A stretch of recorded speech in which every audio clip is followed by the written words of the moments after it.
После огромного успеха плитки из картона, часть первая и часть вторая, у меня продолжение.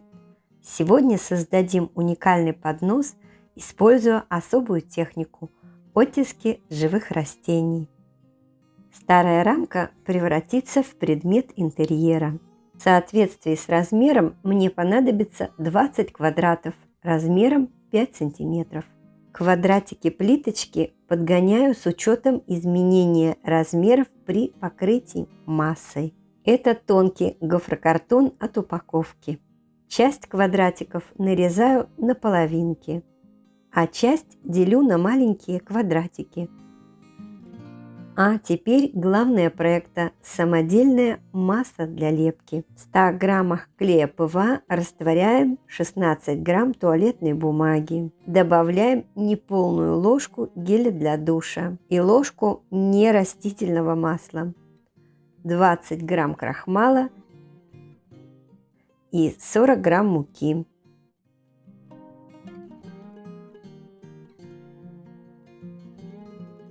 Крем для рук, масса готова для работы.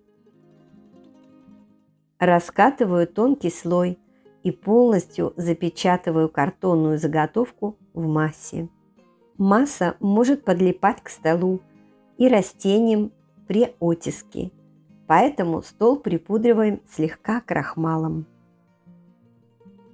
Для оттисков подойдут любые живые растения, имеющие плотную структуру и рельефную поверхность. Выкладываем заготовки на подложку, к которой они не прилипнут. Оттиски можно делать и штампами. Очень четкий отпечаток у такого миниатюрного штампа. Отвечу на самые частые вопросы. Почему я использую картон? Эта масса требует основы, так как при сушке она даст неравномерную усадку, что приведет к деформации. Картон дает объем и форму и делает проект более бюджетным. Можно ли плиточки наклеить на стену, оформить фартук на кухне? Нет. Эти миниатюрные плиточки подходят только для декора небольших поверхностей. Плитки для декора стен, мебели и прочего смотрите в части номер 2. Ссылка в описании.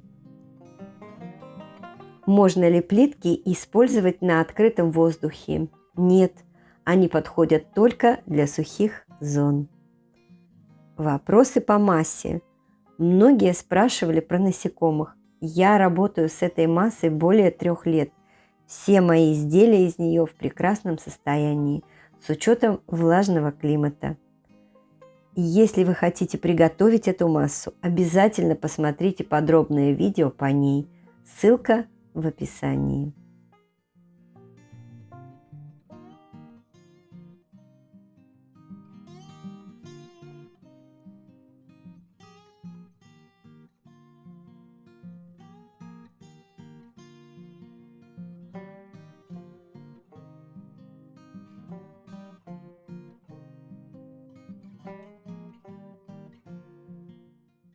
За ночь одна сторона высохла.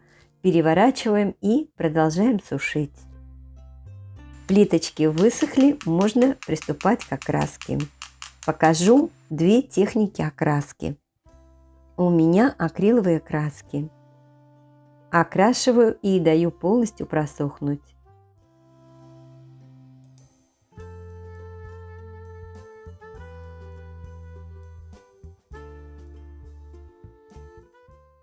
Часть плиток окрашиваю методом смывки.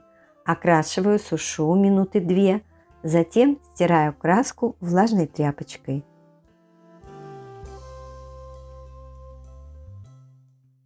Те плиточки, что просохли, окрашиваю спонжем с минимальным количеством краски. Цвета белый и сливочный цвет.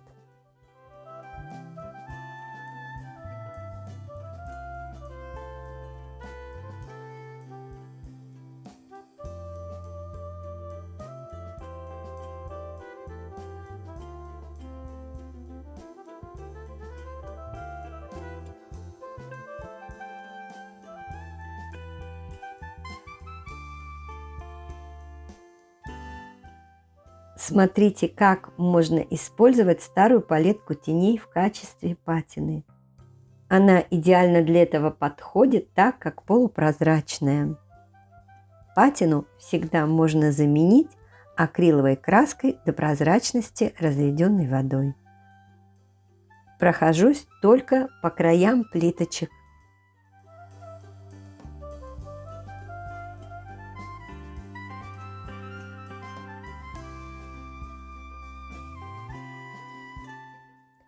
Так выглядит до и после.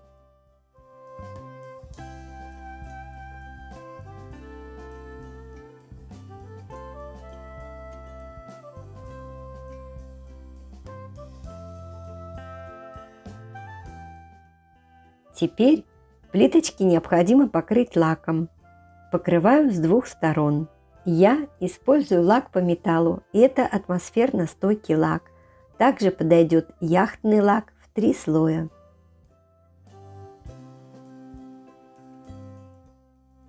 Позже я пожалела, что покрыла лицевую сторону плиточек каждой в отдельности, но об этом чуть позже. Лак окончательно превратил в глазурованную плитку. Осталось только собрать мозаику.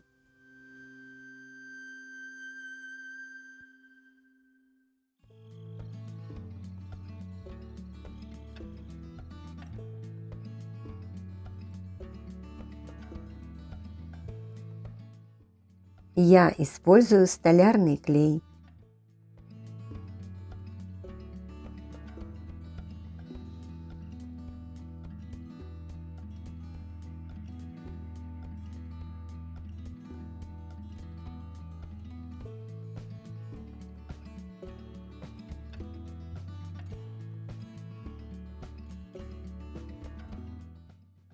Оставила на ночь под гнетом.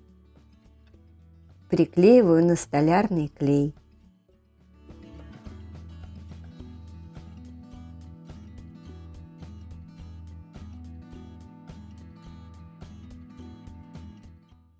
Конечно, было бы очень красиво затереть швы между плитками, но, увы, затирка повредит блеск лака.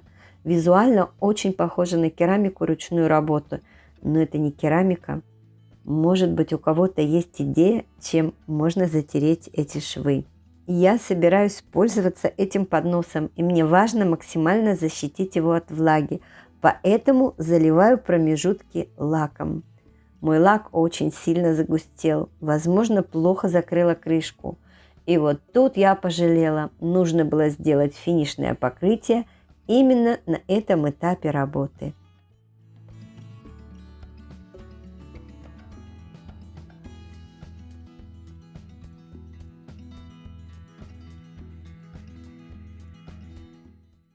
Надеюсь, этот проект вдохновил вас на создание собственного декора. Если видео вам понравилось, поддержите его лайком и поделитесь своими идеями в комментариях. Увидимся!